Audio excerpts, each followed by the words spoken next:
नमस्कार बच्चों, मैं अमित तिवारी और आज मैं 12th बोर्ड की केमिस्ट्री का पहला चैप्टर सॉलिड स्टेट लेकर आया हूं। फर्स्ट लेक्चर की खासियत यह है कि थोड़ी थ्योरी बेस्ड है और उसके आखिरी में 10 या 15 मिनट हम लोग एमसीक्यू करने वाले हैं। शुरुआत करेंगे एक बेसिक बात से जिसका नाम है स्टेट्स ऑफ मैटर। बचपन में हम पढ़ रखे हैं कि स्टेट्स ऑफ मैटर कितने प्रकार के होते हैं सर? 3 प्रकार के सर, सॉलिड, लिक्विड और गैस। इन तीनों की बस 2 प्रॉपर्टी पढ़ेंगे, बस 2 फैक्टर के बारे में बात करेंगे। पहला फैक्टर होगा जनाब इंटरमोलिक्यूलर फोर्सेस, पहला। दूसरा होगा इंटरमोलिक्यूलर डिस्टेंस। सॉलिड में इंटरमोलिक्यूलर फोर्सेस क्या होती है जनाब? ज्यादा होती है। सर आपको कैसे मालूम चला कि इंटरमोलिक्यूलर फोर्सेस सॉलिड में ज्यादा होंगी? क्योंकि पार्टिकल्स क्या होते हैं? बहुत पास पास होते हैं। अब पार्टिकल्स जब पास पास होते हैं तो इंटरमोलिक्यूलर फोर्सेस क्या होंगी सर? स्ट्रॉन्ग होगी। गैस के जो पार्टिकल्स होते हैं दूर दूर होते हैं, क्या होते हैं जनाब? मैं यहां तू वहां, तो इंटरमोलिक्यूलर फोर्सेस क्या होंगी सर? कमजोर होंगी। पक्का है जनाब? क्या मैं लिक्विड को इंटरमीडिएट लिखकर काम चला लूं? ना ज्यादा ना कम, इंटरमीडिएट। ठीक है। दूसरा फैक्टर है बाबू इंटरमोलिक्यूलर डिस्टेंस। क्या सॉलिड की जो पार्टिकल्स होते हैं बिल्कुल पास पास होते हैं क्या? तो डिस्टेंस क्या होता है सर? कम होता है। तो क्या मैं इसे शॉर्ट लिख दूं क्या? और अभी थोड़ी देर पहले बताया कि गैस के पार्टिकल दूर दूर होते हैं, तो इंटरमोलिक्यूलर डिस्टेंस क्या होगा सर? ज्यादा। ज्यादा का मतलब क्या मैं लार्ज लिख दूं क्या? ठीक है जनाब, चलिए। और मैं लिक्विड में क्या लिख दूं सर? ना ज्यादा ना कम, इंटरमीडिएट लिख दो। पढ़े भी होंगे बचपन में। दूसरी बात ये भी पढ़े हैं बचपन में, कैरेक्टरिस्टिक्स ऑफ सॉलिड स्टेट। पक्का है? चलिए पहला पॉइंट पढ़ते हैं बाबू। दे हैव डिफिनिट मास। क्या सॉलिड के पास मास जो होता है डिफिनिट होता है क्या सर? बिल्कुल होता है। शेप क्या होता है सर? डिफिनिट होता है। वॉल्यूम भी क्या होता है सर? डिफिनिट होता है। ये तो सॉलिड की प्रॉपर्टी बचपन में पढ़ रखे हैं। दूसरी प्रॉपर्टी लिखी हुई है इंटरमोलिक्यूलर फोर्सेस हैव स्ट्रॉन्ग। क्या अभी पढ़े थे क्या? बिल्कुल। इंटरमोलिक्यूलर डिस्टेंसेस क्या होती है सर? शॉर्ट होती है क्या सर? अभी पढ़ रखे थे क्या? बिल्कुल डन। चौथा, their constituent particles have fixed position. यानी कि सॉलिड जिस पार्टिकल से मिलकर बना होता है उसकी पोजीशन क्या होती है सर? फिक्स होती है। अरे हाँ, ये ना, जिसमें आप मुझे देख रहे हैं वो भी सॉलिड है, जिससे मैं लिख रहा हूं वो भी सॉलिड है। हाँ ये ना, अब जिस पर मैं लिख रहा हूं वो भी क्या है? सॉलिड है। क्या इस ये जो पार्टिकल्स है इसकी जो पोजीशन होगी क्या वो कभी चेंज हो सकती है क्या? बिल्कुल नहीं। आखिरी, इनकम्प्रेसिबल। क्या इसे आसानी से मैं दबा सकता हूं क्या? बिल्कुल नहीं। क्या ये कठोर होता है क्या? बिल्कुल होता है। हाँ या ना। अब हम लोग बात करेंगे बाबू, इसे नोट करेंगे जरा। अब हम लोग बात करेंगे टाइप्स ऑफ सॉलिड स्टेट। हाँ ये दिक्कत क्या हुआ, एक बात बताता हूं। सॉलिड की क्या होती है सर? मास डिफिनिट होती है ना, वॉल्यूम डिफिनिट होता है, शेप डिफिनिट होता है ना। वैज्ञानिकों ने सॉलिड स्टेट को 2 भागों में बांट रखा था। कितने भागों में जनाब? 2 भागों में। ठीक है, चलिए तो पहले मैं बताता हूं आपको। सॉलिड स्टेट को 2 भागों में बांट रखा था लोगों ने। पहला है क्रिस्टलिन सॉलिड और दूसरा सॉलिड है बाबू एमोर्फस सॉलिड। अरे हाँ, ये ना, पक्का है। चलिए, क्रिस्टलिन सॉलिड जो होता है बाबू 4 प्रकार के होते हैं। कितने प्रकार के? 4 प्रकार के होते हैं। ध्यान से समझिएगा मेरे मित्र। एक होता है मोलिक्यूलर सॉलिड,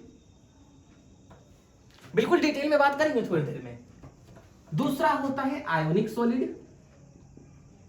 तीसरा होता है मेटेलिक सॉलिड और चौथा होता है नेटवर्क सॉलिड। है ना। अब एक और बात बताता हूं बाबू। मोलिक्यूलर सॉलिड के भी 3 प्रकार होते हैं। एक होता है बाबू नॉन पोलर, एक होता है बाबू पोलर और एक होता है बाबू हाइड्रोजन बॉन्डिंग। क्रिस्टलिन के जितने टाइप्स में लिखे इसकी विस्तृत जानकारी मैं भी आपको देने वाला हूं एक टेबल के माध्यम से। लेकिन उससे पहले हम लोग पढ़ेंगे क्रिस्टलिन और एमोर्फस में क्या अंतर होता है। चलिए तो पहले इसे नोट करेंगे और उसके बाद मैं पढ़ूंगा क्रिस्टलिन और एमोर्फस में अंतर। ठीक है बाबू, चलिए तो मैं अब बताता हूं आपको क्रिस्टलिन क्या होता है और एमोर्फस क्या होता है। डन है क्या? एक बात बताते हैं बाबू, पहला डिफरेंस, क्रिस्टलिन जो होता है रेगुलर पैटर्न का होता है। सर रेगुलर पैटर्न का मतलब क्या होगा? सर वैसा सॉलिड जो अपने पैटर्न को हमेशा क्या करे, फॉलो करे, तो उसे क्रिस्टलिन सॉलिड कहिएगा। और एमोर्फस जो होता है इरेगुलर पैटर्न का होता है। कैसा होता है बाबू? इरेगुलर पैटर्न का होता है। एक बात और बता दो, मॉर्फ का मतलब होता है रूप। मॉर्फ, MORPH, मॉर्फ का मतलब होता है रूप, और ए इससे पहले लग गए तो इसका मतलब क्या है? विकृत रूप, बेढंगा, जिसका कोई उतना अच्छा रूप ना हो, तो उसको बोलते हैं एमोर्फस। मैंने लिखा भी है इरेगुलर पैटर्न। दूसरा बाबू मैं पॉइंट बता दूं, क्रिस्टलिन की हैव शार्प मेल्टिंग पॉइंट। क्या होता है बाबू? शार्प मेल्टिंग पॉइंट होता है। सर शार्प मेल्टिंग पॉइंट का मतलब क्या हो सर? Fixed melting point. क्या होगा बाबू? Fixed melting point. जैसे मैं 0 डिग्री कहा, मैं 10 डिग्री का एक न्यूमरल दूंगा, अर्थात शार्प मेल्टिंग पॉइंट। इसका मतलब क्या हो? फिक्स मेल्टिंग पॉइंट होगा तो क्रिस्टलिन। यदि रेंज ऑफ मेल्टिंग पॉइंट हो गया, range of melting point, range of melting point का मतलब क्या सर? 0 नहीं, क्योंकि 10 नहीं, 0 से 10 मैं आपको एक रेंज देने लगा, और जब रेंज दूंगा तो क्या कहिएगा? एमोर्फस। ठीक है। तीसरा पॉइंट, जिसकी मेल्टिंग पॉइंट फिक्स होती है उसकी डिफिनिट हीट ऑफ फ्यूजन होती है। मैंने 0 डिग्री कहा, मैंने 0 डिग्री पर बोला कि थोड़ा सा सर फ्यूजन होगा, तो सर इतना हुआ होगा। अरे हाँ जी ना जी, तो इसमें हीट ऑफ फ्यूजन क्या होगा? हीट ऑफ फ्यूजन क्या होगा बाबू? डिफिनिट होगा। हाँ या ना? यदि मैं इसकी बात करूं, don't have definite heat of fusion, don't have definite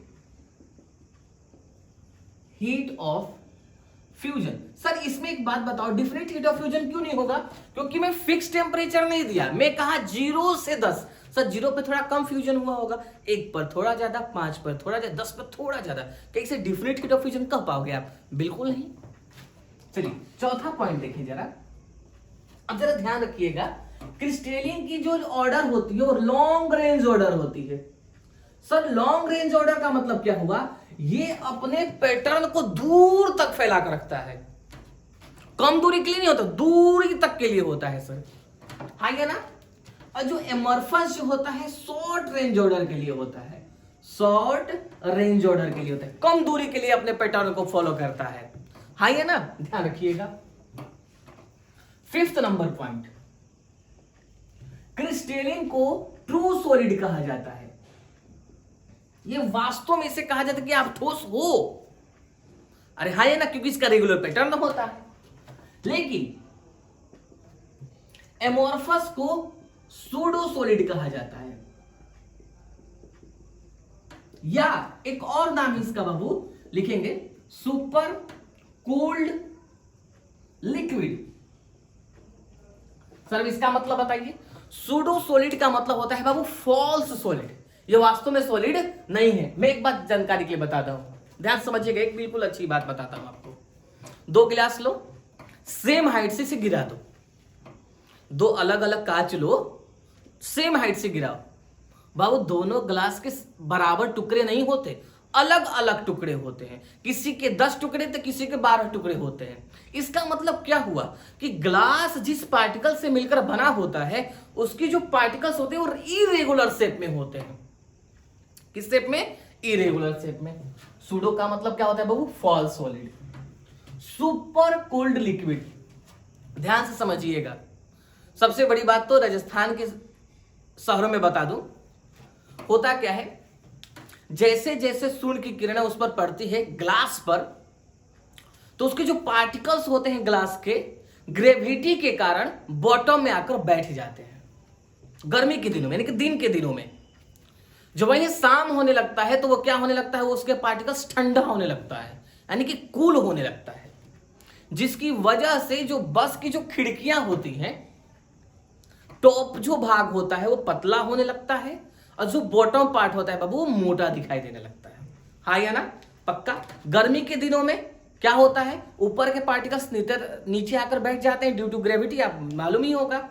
और शाम के समय में क्या होगा, पार्टिकल्स क्या होते हैं, कूल हो जाते हैं। ये प्रॉपर्टी क्या कहलाती है सर? सुपर कोल्ड लिक्विड कहलाती है। ठीक है बाबू, चलिए 6 नंबर पॉइंट पढ़ते हैं। 6 नंबर पॉइंट क्या है बाबू, जरा गौर फरमाएंगे। शार्प एज ऑन कटिंग, यदि आप क्रिस्टलिन को कट करते हैं तो जो न्यू सरफेस मिलता है वो शार्प एज मिलता है, मतलब स्मूथ मिलता है। क्रिस्टलिन कहिएगा।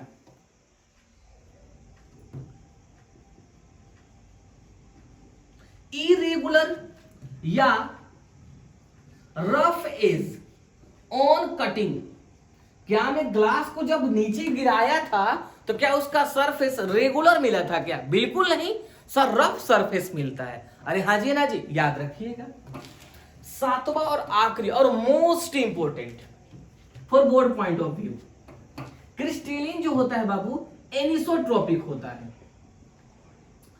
अरे हाँ या ना?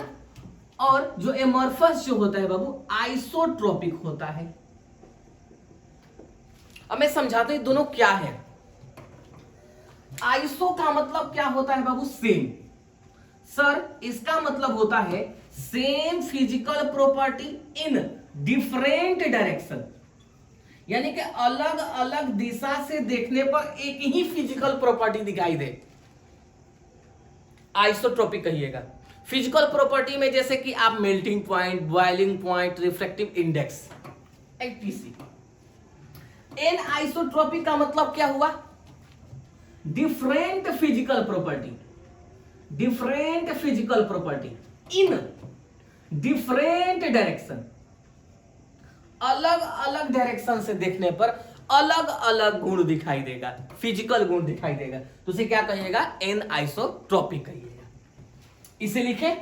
अब मैं आपको बताऊंगा बाबू, याद रखिएगा जनाब। क्या याद करना है सर? 7 पॉइंट से मैं बोलता हूं, याद कर लीजिए। सर पहला regular shape, irregular shape.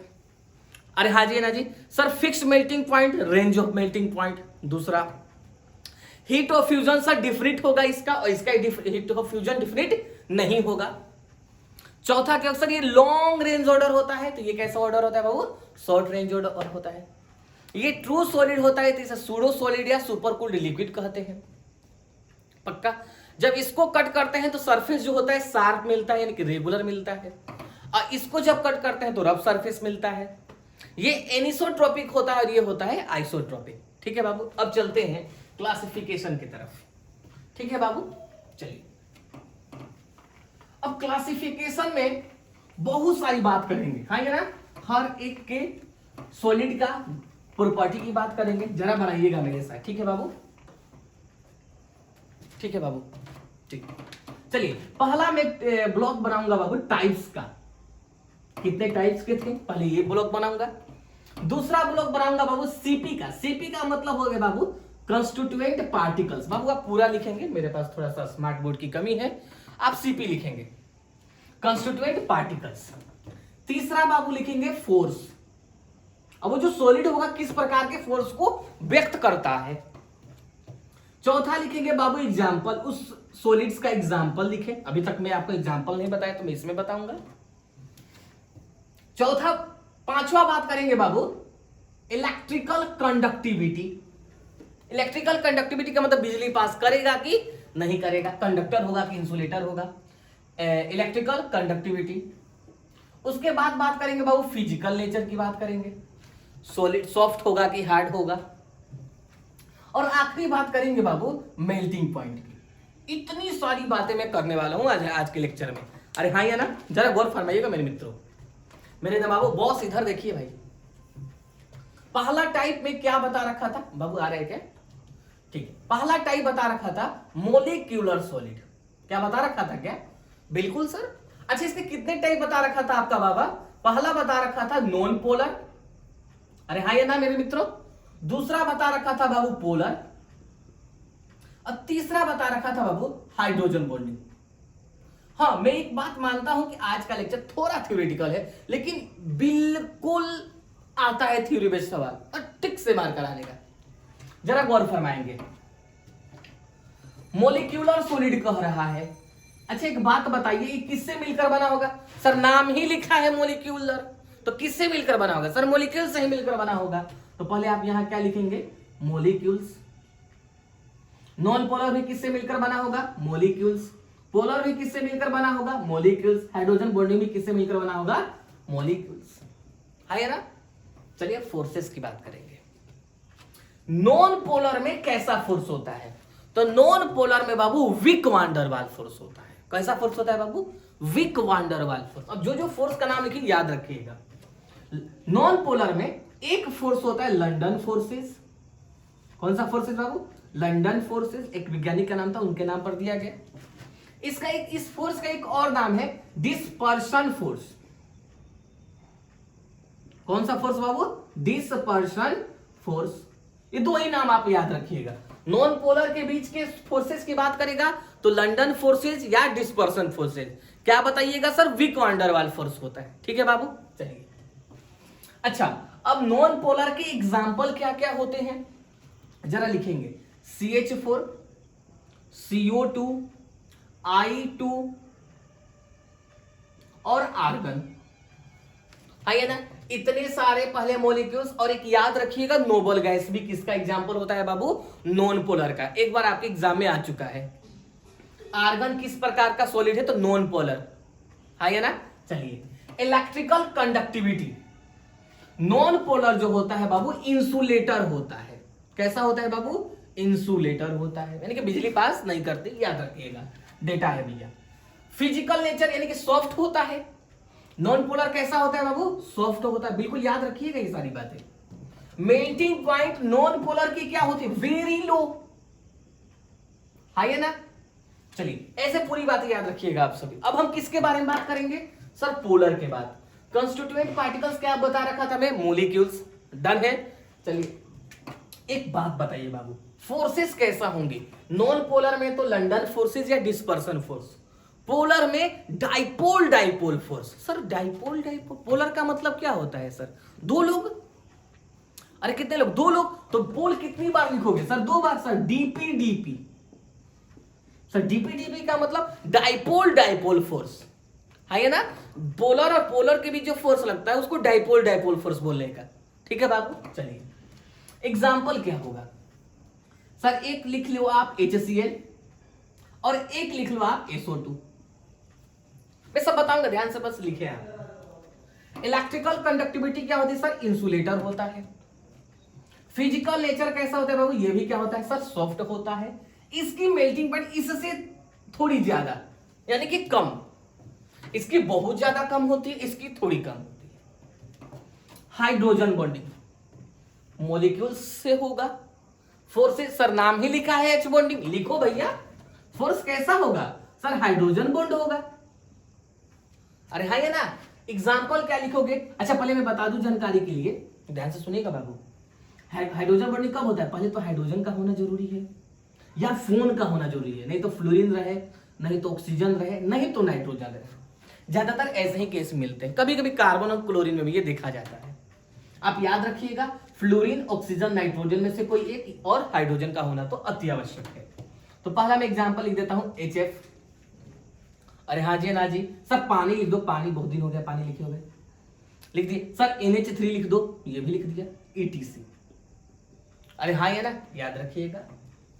Electrical conductivity क्या होती है हाइड्रोजन बॉन्डिंग की? सर ये भी क्या होती है सर? इंसुलेटर ही होती है। फिजिकल नेचर हाइड्रोजन बॉन्डिंग जो होता है ना बाबू, स्ट्रॉन्ग फोर्स होता है। सो इधर हाइड्रोजन बॉन्ड कैसा होता है? स्ट्रॉन्ग फोर्स होता है। तो सर इसकी फिजिकल नेचर क्या होगी सर? हार्ड होगी। अरे हाँ जी ना जी। और मेल्टिंग पॉइंट क्या होती है बाबू? लो होती है। कितनी बातें याद रखेंगे आप? अरे बोलो ना। चलिए ये पहला का मैंने 3 प्रकार बताया। और दूसरा बात करेंगे आयोनिक सॉलिड के बारे में। किसके बारे में बाबू? आयोनिक सॉलिड के बारे में। लिख लीजिए आप सभी। ऐसे आपको बार बार लिखकर याद करने पड़ेंगे। हाँ ये ना डायरेक्ट प्रॉपर्टी आती है बाबू, है ना आपके एग्जाम में। चलिए दूसरा क्या बात करेंगे बाबू, दूसरा है बाबू आयोनिक सॉलिड। कौन है बाबू, आयोनिक सॉलिड। चलिए अब इसका जो पूछा गया है कॉन्स्टिट्यूएंट पार्टिकल्स क्या होंगे सर, कॉन्स्टिट्यूएंट आयोनिक सॉलिड लिखा है तो सर आयंस होंगे।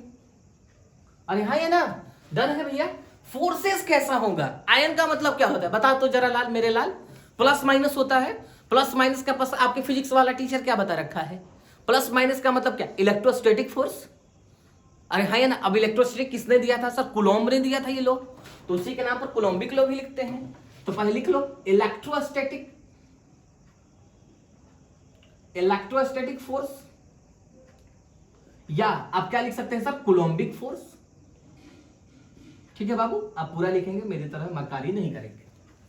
ठीक है, चलिए एग्जाम्पल क्या सर, ढेर सारे आयंस के एग्जाम्पल ले लो आप, है ना। मैं 5 एग्जाम्पल्स लिखता हूं जो आपका सॉलिड स्टेट में पढ़ने हैं, है ना, जरा गौर फरमाइएगा। कोई भी आप NaCl लिख सकते हैं ना, कुछ भी लिखे आप।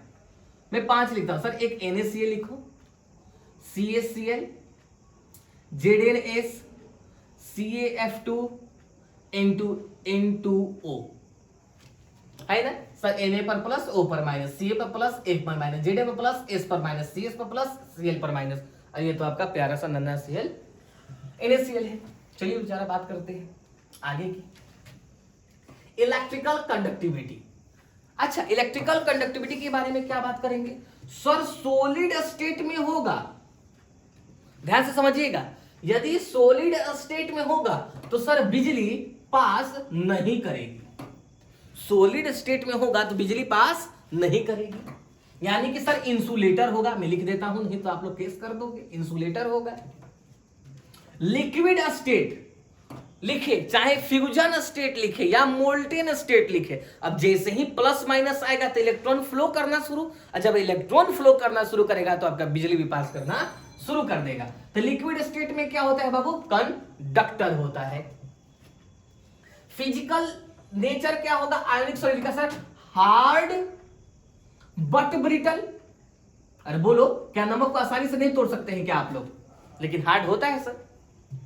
अच्छा, मेल्टिंग पॉइंट क्या होगा सर, हाई होगा। बोलो मेरे ना बाबू, पक्का। चलो ये दूसरा भी बात कर लिए, तीसरा बात करेंगे मेटेलिक सॉलिड। ठीक है बाबू, चलिए अब दूसरा कलर से थोड़ा बात करेंगे। अच्छा, कॉन्स्टिट्यूएंट पार्टिकल्स क्या होंगे सर, मेटल्स होंगे। कॉन्स्टिट्यूएंट पार्टिकल्स क्या लिखेंगे आप, मेटल्स, या एक और चीज लिख सकते हैं, मैं बता देता हूं अभी आपको, आप कर्नल्स प्लस इलेक्ट्रॉन। सर ये कौन सा कर्नल है, वो फौजी वाला जी नहीं, वो कर्नल्स नहीं है बाबू, सैल्यूट करने का ऐसे लोगों को। कर्नल्स का मतलब यहां ये हो गया कि जब किसी मेटल से इलेक्ट्रॉन निकलता है तो जिस मेटल पर जितना पॉजिटिव चार्ज बच जाता है उस पॉजिटिव चार्ज को क्या बोलते हैं बाबू, कर्नल बोलते हैं। सर एग्जांपल में समझा दूं, यहां जैसे मान लो ये सोडियम है बाबू, सोडियम से कितना चार्ज निकलेगा सर, एक इलेक्ट्रॉन सर Na पर प्लस चार्ज, और एक इलेक्ट्रॉन क्या हो जाएगा सर, बाहर निकल जाएगा। इस मेटल पर क्या आ गया सर, प्लस, इसी को क्या बोलते हैं बाबू, कर्नल बोलते हैं। डन। चलिए फोर्स कैसा होगा सर, मेटेलिक बॉन्डिंग होगा। अरे हाँ ये ना, कैसी बॉन्डिंग होगी बाबू, मेटेलिक बॉन्डिंग होगी, पक्का। एग्जाम्पल सर कुछ भी लिखो सर, सोना चांदी पीतल कुछ भी लिखो सर। सर पहले सोना लिखो, बहुत अच्छा लगता है सोना सर। Ag लिखो, Cu लिखो सर, Pt सर रहने दो, आसान है तो बहुत लिखते हैं आप, आगे लिखेंगे।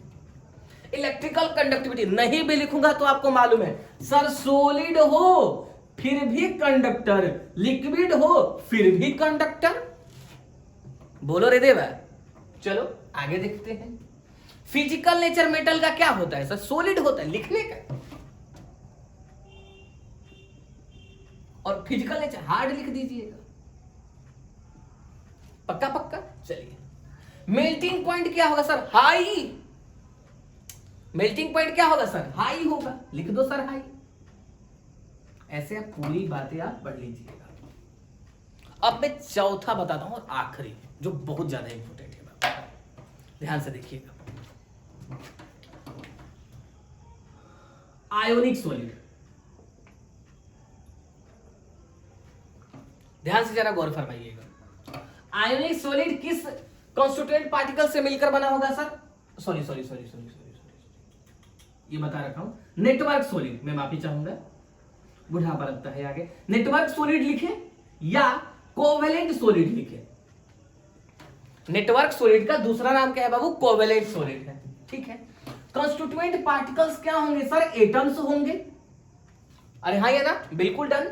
चलिए, फोर्सेस कैसा होगा नेटवर्क सॉलिड में? कोवेलेंट बॉन्डिंग, क्योंकि ज्यादातर नॉन मेटल होता है। तो आप क्या लिखोगे मेरे नवाबो? कोवेलेंट बॉन्डिंग लिखोगे। क्या लिखोगे? कोवेलेंट बॉन्डिंग लिखोगे। अरे हाँ जी, ना जी, पक्का, ठीक है। एग्जाम्पल क्या लिखो? जितने सारे भी एग्जाम्पल लिखोगे दिमाग में छापने का। अरे बात समझ में, जरा लिखो। पहला एग्जाम्पल लिखोगे सर, कार्बन लिखो। कार्बन से किसका बना होता है भैया? डायमंड भी बना होता है और ग्रेफाइट भी बना, तो दोनों छापो। सर कार्बन का डायमंड भी लिख लो और कार्बन का ग्रेफाइट भी लिख लो, दोनों छापिएगा भैया।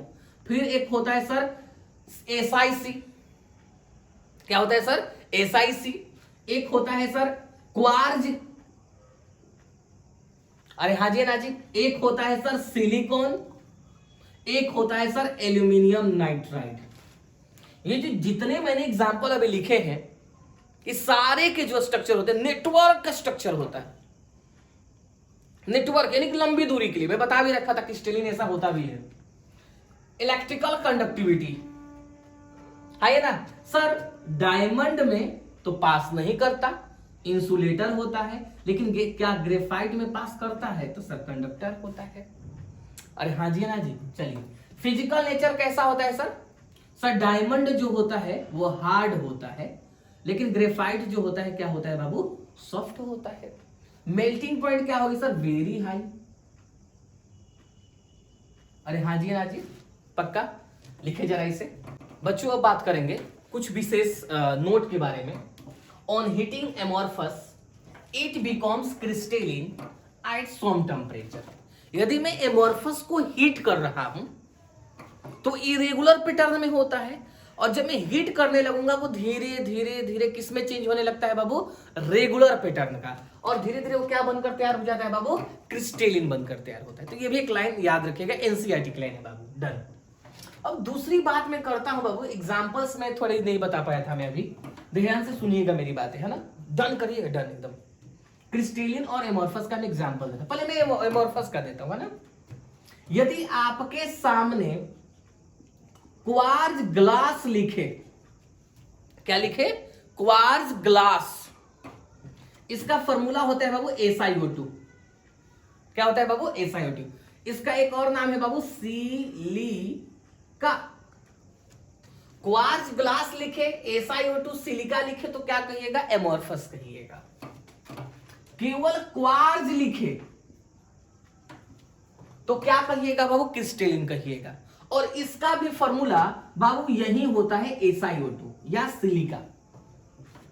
सर आप तो बड़ी कंफ्यूज कर दिए। जब तक वो ग्लास ना लिखे, जब तक वो ग्लास ना लिखे तब तक आप एमोर्फस मत कहिएगा। क्वार्ज लिखेगा क्रिस्टलिन, SiO2 कहेगा क्रिस्टलिन, सिलिका कहेगा क्रिस्टलिन। जब तक वो क्वार्ज ग्लास ना लिखे तब तक आप एमोर्फस नहीं कहिएगा, ठीक है। क्रिस्टलिन के तो बहुत सारे एग्जांपल मैंने अभी थोड़ी देर पहले बताए थे। जैसे आप NaCl भी लिख सकते हो, अरे है ना, डायमंड भी लिख सकते हो, ग्रेफाइट भी लिख सकते हो, बहुत सारे एग्जांपल्स। अरे हाँ जी, ना जी। और ध्यान रखिएगा, एमोर्फस में मैं क्या बताया था सर? एमोर्फस जरा इधर देखो, इधर इधर इधर। सर आप प्लास्टिक ले लो। सर प्लास्टिक कैसे? प्लास्टिक कैसे जरा बताओ। प्लास्टिक की मगे आती हैं, जग आते हैं, बाल्टी आते हैं, क्या इरेगुलर सब क्या आते हैं क्या सर? प्लास्टिक। रबड़ लो, रबड़। अरे हाँ ना, पहले पुरानी यादें ताजा करो। हम लोग किससे? नटराज से। अब हेक्सागन भी आने लगे रबड़, डंबल से भी रबड़ आने लगे। बच्चों के लिए शेप अलग अलग, वो जुड़ा में लगाने वाला भी रबड़, शेप अलग अलग, एमोर्फस है ना। वुड लकड़ी, लकड़ी भी आएगा तो बाबू आप एमोर्फस ही कहेंगे। अलग अलग से चेयर, कुर्सी, मेज सब अलग अलग। चलो अच्छा, ग्लास लिखे तो क्या कहे? ग्लास में पहले ही बता रखा हूं बाबू, ग्लास क्या होगा बाबू? एमोर्फस होगा, ठीक है बाबू। याद रखिएगा। अब मैं एक और बात बताता हूं, आपको बहुत डाउट हुआ होगा कि सर आप झट से नॉन पोलर लिख दिए थे और पोलर का एग्जाम्पल लिख दिए थे, सर मुझे कैसे मालूम चलेगा कि ये पोलर है ये नॉन पोलर है? ध्यान रखिएगा 11th की बात है, इसलिए मैं थोड़ा अलग से लिखा हूं मैं ये सब। नॉन पोलर क्या होता है बाबू? जिसका म्यू क्या हो, 0 हो। क्या हो? म्यू। सर म्यू का मतलब क्या होता है? म्यू का मतलब होता है बाबू डाइपोल मोमेंट। अरे हाजी ना जी, ध्यान से। पोलर क्या होता है? जिसमें म्यू 0 के बराबर ना हो। सर एग्जाम्पल कराओ तब मुझे आवा लगता है। एग्जाम्पल कराता हूं मैं, उसमें लिखा था CO2। क्या CO2 का स्ट्रक्चर लीनियर होता है क्या? हाँ सर लीनियर होता है, ध्यान से देखिएगा। अब कार्बन और ऑक्सीजन में किसकी इलेक्ट्रोनेगेटिविटी ज्यादा? तो सर ऑक्सीजन की इलेक्ट्रोनेगेटिविटी ज्यादा। इन दोनों में भी किसकी ज्यादा? सर ऑक्सीजन की ही ज्यादा। सर जितना ऑक्सीजन आगे की तरफ खींचा उतना ही ऑक्सीजन पीछे की तरफ खींच दिया, कि दोनों बराबर हो गए क्या? तो म्यू 0 हो गया। म्यू 0 होगा तो क्या कहेगा? Non polar. सर आप इलेक्ट्रोनेगेटिविटी कैसे चेक कर ले रहे हो, जरा बताओ तो जरा। मैं लिख देता हूं यहां गुब्बारे में, हाँ ये ना, याद रखिएगा। इलेक्ट्रोनेगेटिविटी बाबू पीरियड में कैसे चलते हैं? लेफ्ट टू राइट चलते हैं क्या पीरियड में? Left to right. तो पीरियड में जब चलिएगा तो इलेक्ट्रोनेगेटिविटी बढ़ती है, ठीक है बाबू। ग्रुप में कैसे चलते हैं? सर टॉप से बॉटम चलते हैं। इलेक्ट्रोनेगेटिविटी क्या होती है बाबू? घटती है। याद रखिएगा 11th की बातें मैंने लिखवा रखा है भैया, याद रखिएगा। चलिए इसका एग्जांपल लीजिए सर SO2, और SO2 का एग्जांपल आप 11th में पढ़ रखे होंगे कि एंगुलर शेप का होता है। कैसा होता है बाबू? एंगुलर शेप का। अब बताओ ऑक्सीजन पहले आता है कि सल्फर? सर ऐसे पढ़ा था मैंने, ओल्ड स्टाइल से टीपो। और आपने साहब अभी बता रखा है मुझे कि जब आप ऊपर से जब नीचे जाओगे तो ग्रुप में इलेक्ट्रोनेगेटिविटी क्या होती है? घटती है। घटने के मतलब सर ऑक्सीजन का ज्यादा होगा क्या सल्फर से? तो एरो किधर होगा सर? ऑक्सीजन की तरफ होगा। इसमें भी एरो किधर होगा सर? ऑक्सीजन की तरफ होगा। ये जितने आगे खींचा है बाबू, इसके पीछे खींचने वाला कोई है? पीछे खींचने वाला है कोई? सर पीछे खींचने वाला कोई नहीं है, तो म्यू क्या होगा सर? 0 नहीं होगा। जब म्यू 0 नहीं है तो पोलर लिखिएगा, ठीक है जनाब। चलिए अब आगे देखते हैं, 2 नोट और बताता हूं मैं आपको, थोड़ा सा अच्छा बात बताता हूं। जैसे इससे पहले मैं किया क्या था कि मैं डायरेक्ट लिख दिया था कि डायमंड जो होता है वो बैड कंडक्टर होता है और ग्रेफाइट जो होता है गुड कंडक्टर होता है। अब इसका चक्कर बताते हैं मैं आपको, ध्यान से समझिएगा, ठीक है। चलिए अब मैं डायमंड और ग्रेफाइट का स्ट्रक्चर बताऊंगा। पहले मैं बनाता हूं सर डायमंड का, ध्यान से सुनिएगा बाबू, ठीक है। डायमंड का स्ट्रक्चर कैसा होता है? सर आपको मालूम है कार्बन से बनता है। सर ये कार्बन रहा आपका, ये कार्बन, ऐसे 3 कार्बन ऐसे निकले रहते हैं। फिर इससे कितने कार्बन सर? 3 कार्बन निकले रहते हैं। फिर इससे कितने कार्बन? 3 कार्बन। फिर इससे कितने कार्बन? 3 कार्बन निकले रहते हैं। सर ऐसे ही चलता रहेगा, है ना बाबू? ऐसे कर दो क्या? ये स्ट्रक्चर नेटवर्क लाइक स्ट्रक्चर होता है। क्या नेटवर्क जैसा दिख रहा है क्या? क्या नेटवर्क में ही हमने डायमंड को लगा रखा था क्या? बिल्कुल सर, ध्यान से सुनिएगा। एक बात बताइए बाबू, इसके पास कितने इलेक्ट्रॉन है सर?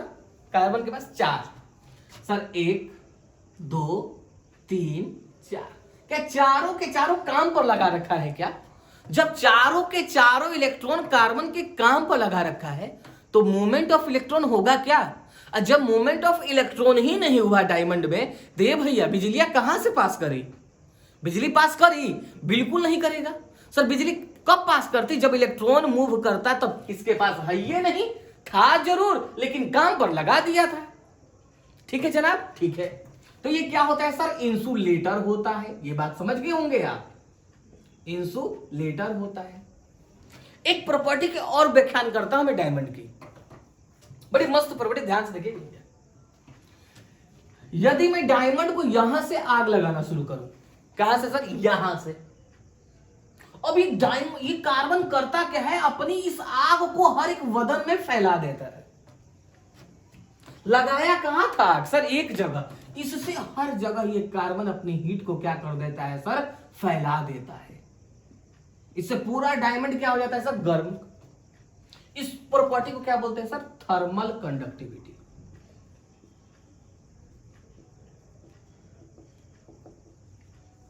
थर्मल कंडक्टिविटी का मतलब समझ गए, पूरा बॉडी क्या कर लेता है, वो खुद को गर्म कर लेता है। दोनों याद रखिएगा। अब मैं वादा किया था आपसे ग्रेफाइट का भी बताने का, तो मैं ग्रेफाइट भी बताता हूं बाबू। अच्छा, बचपन में आप पढ़े होंगे ग्रेफाइट जो होता है 2 डायमेंशनल डबल लेयर स्ट्रक्चर होता है। अरे हाँ, ये ना, जरा गौर फरमाइए, जरा मैं बताता हूं, ध्यान से देखिएगा। हाँ, एक और बात, जब तक मैं ये बनाते रहूं तब तक आप सोचे कि इस कार्बन की हाइब्रिडाइजेशन क्या होती है डायमंड में। हाँ, ये ना, यहां और यहां छोटा, यहां यहां यहां यहां।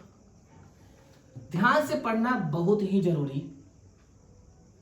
एक स्ट्रक्चर एक ऊपर की तरफ, सेम स्ट्रक्चर बाबू ऐसे नीचे की तरफ भी फैला रहता है। हाँ, ये ना, मैं सेम बना देता हूं बाबू।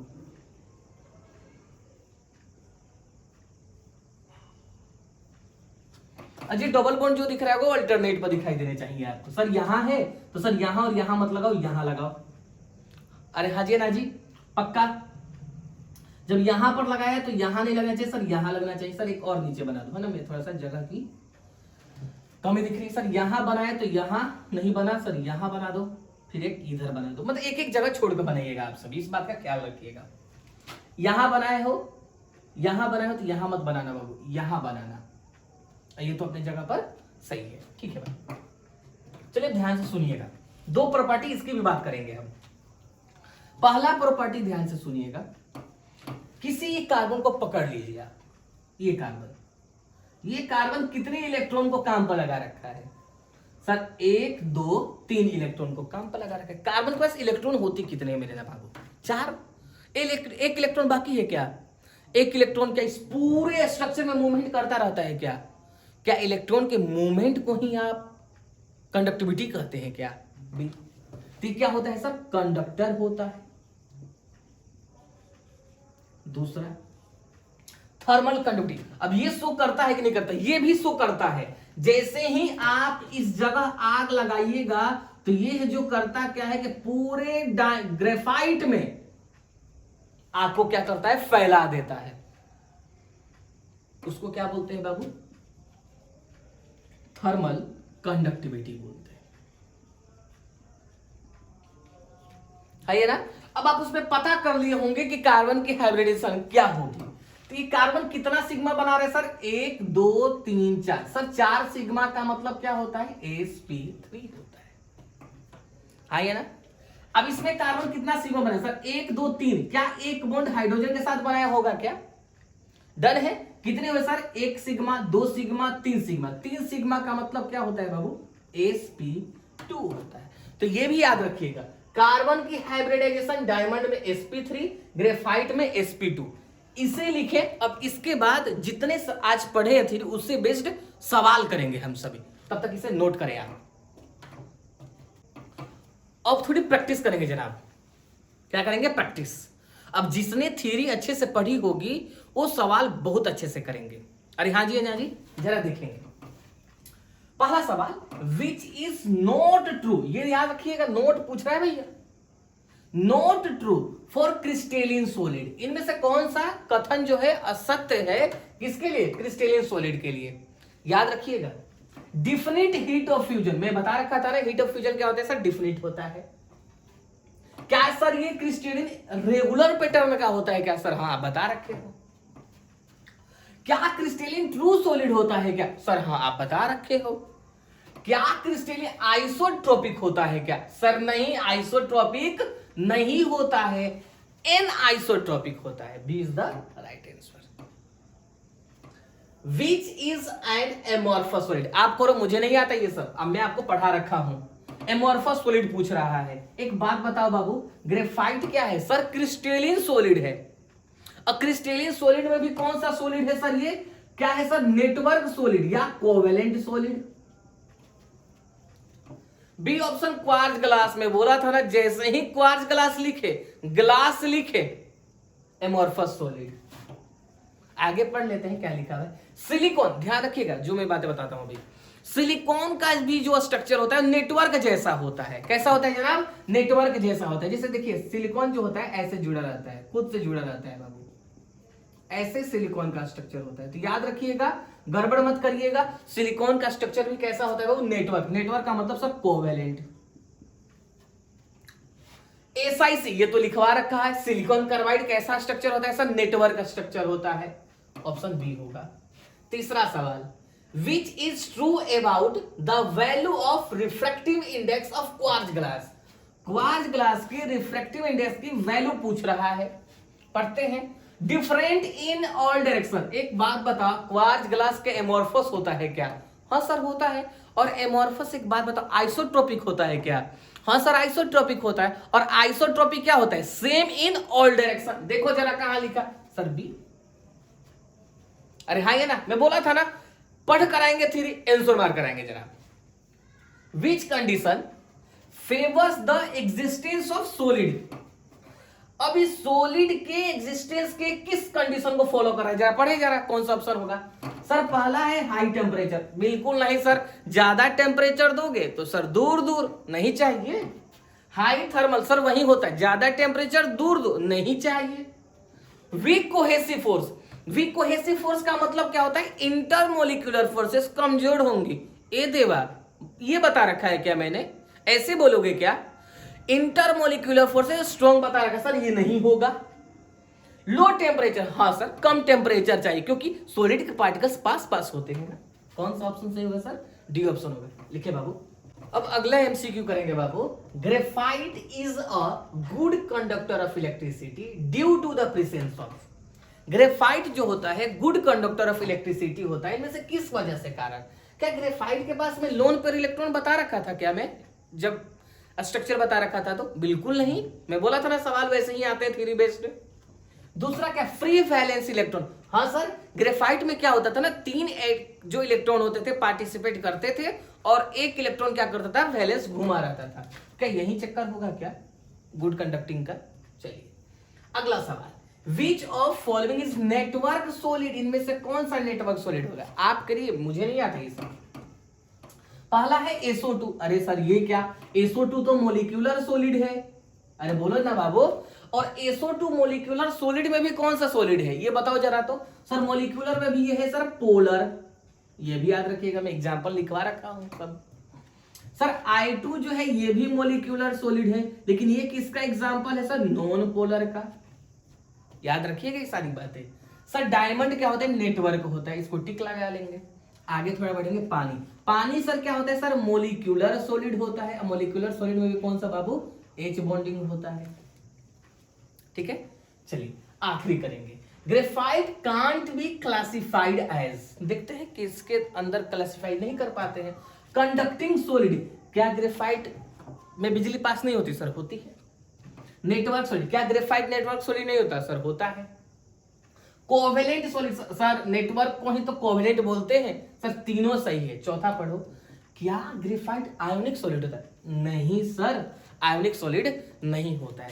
ठीक है मेरे नवाबो, ध्यान से पढ़िए लेक्चर, थियरी बेस्ड था। अगली लेक्चर बहुत ही मस्त होने वाला है और बहुत बहुत धन्यवाद आप सभी को।